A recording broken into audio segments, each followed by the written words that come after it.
So last night was a look at Coonawarra Cabernet versus Margaret River Cabernet. I guess the fundamentals that I think for me personally give away Coonawarra when comparing it to Margaret River is the textural thing. There's a kind of, I don't want to say dust in a bad way, but there's an earthy, rustic grip to much of the Coonawarra Cab that distinguishes it on a textural level.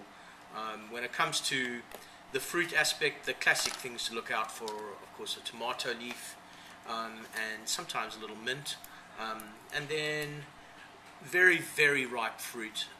It gets really hot down there.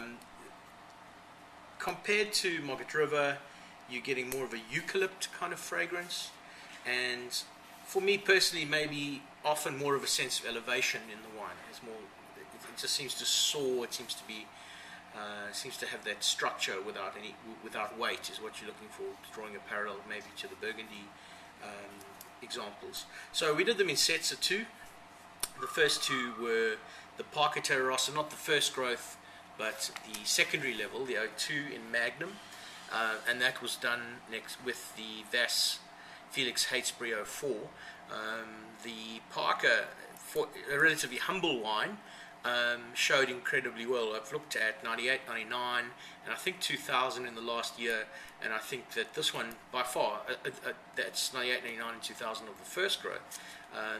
This Terra Rossa, the second growth, 02, was probably a more enjoyable drink. Ended up being wine of the night for many people.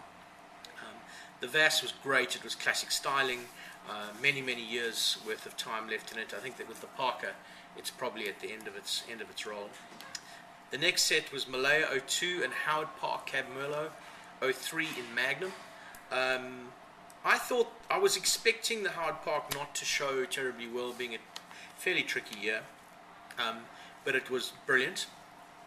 There was so much going on in the glass. It was a rounded, finished interpretation of the style. Many years of cellaring to go in it, and it got big quids from me. The Malaya 02 was okay, and as it spent a little time in the glass, it got better than okay, but it's a wine that has to be drunk, whereas that Howard Park has got a long way to go in terms of cellaring if you choose, although it's drinking really well now. So that's a big thumbs up on the Howard Park. Next set, Mosswood 99, and somebody snuck in a Ponte Canet just to see if we could see anything, and the Ponte got a resounding thumbs down from everybody, which is quite interesting. It was Ponte 03. Words such as flinty, flat, boring, something missing were things that were knocked around the table when it came to the Ponte. The 99 had some sulfur. It needed time to blow off. It was decanted, I think. Could have been decanted for longer. Then the last set was Mosswood Cab 04, Petaluma 08, and Balnaves 01. The general feeling on the Mosswood Cab 04 was it was bright, red berries, lots of energy, and showing very classically as Margaret River Cab. The Petaluma, yet again, didn't really please or show terribly well, and the Balnaves 01 was showing okay. It's certainly again a wine that has some time left in it, but drinking okay as it is now. Bottom line, very different stylistically. We looked at some great examples and some not so great examples. The wines that I was most excited to drink was the Howard Park Cab Merlot, or 03 in Magnum, and the Parker Terra Rossa.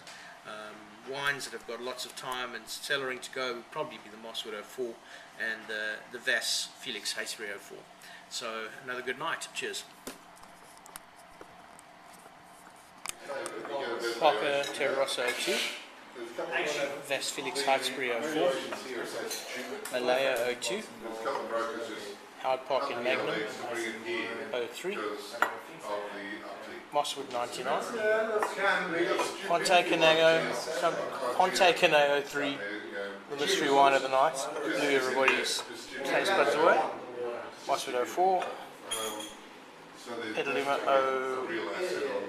08, and finishing with Balnaves 01.